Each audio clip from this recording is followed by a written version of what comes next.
in a quiet village. Nestled among green hills lived a wealthy and loving man with 2 sons.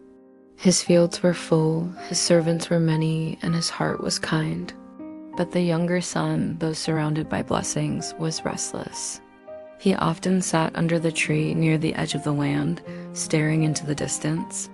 He said to himself, "There must be more to life than this. I want to see the world." One morning, he came to his father and said, "Father, I want my share of the inheritance now." With sorrowful eyes, he gave him his portion of the estate. "I want to leave and explore life on my own." The father's heart ached, but he loved his son deeply. And so the young man packed his bags, filled his pouch with gold, and walked away without looking back. The young man traveled far, past mountains and cities, until he reached a dazzling land filled with bright lights, loud music, and endless pleasure. With riches in his hands, he lived like a king. He bought fine clothes, threw grand parties, and had many new friends who cheered as long as the money flowed. He said to himself, "This is the life I always dreamed of." But dreams built on foolishness fade quickly. One day, the money was gone. No more gold, no more gifts, and just like that, no more friends. A great famine struck the land. Food became scarce. Work was hard to find. Alone and desperate, the young man found a job feeding pigs. He stood in the mud, hungry and tired, longing to eat even the pigs' food. He whispered, "What have I become? Even the servants in my father's house eat better than this." And in that moment, something changed. But this time, his heart wasn't full of pride. It was full of sorrow.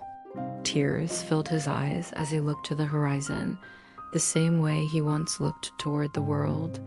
He stood up and said, and without a second thought, he ran. "I will go back to my father. I will say, 'Father, I have sinned against heaven and against you. I am not worthy to be your son. Please let me be a servant in your house.'" With nothing but worn sandals and a broken heart, he began the long walk home. Far off, as the sun began to set, a familiar figure appeared on the road. The father, who had watched that road every day, saw his son. He ran with arms wide open, tears in his eyes, joy in his heart. The son fell to his knees and began to speak. "Father, I've sinned. I'm not worthy to be called your son." There was dancing and joy, but before he could finish, the father pulled him into his arms and held him tight. "My son has come home," the father called to his servants. The older brother, who had stayed and worked hard, was angry.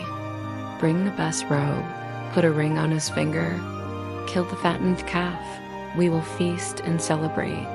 But your brother was lost, and now he's found. That's why we rejoice." That night, the house was filled with music and laughter. For the father said, "My son was dead and is alive again. He was lost and is found." Not everyone understood this joy. He said, "I've served you all these years, and you never threw me a party." But the father replied with gentleness, "My son, you are always with me, and everything I have is yours." And so the story reminds us all, no matter how far you've gone, no matter how broken you feel, God is always waiting, with love, forgiveness, and open arms.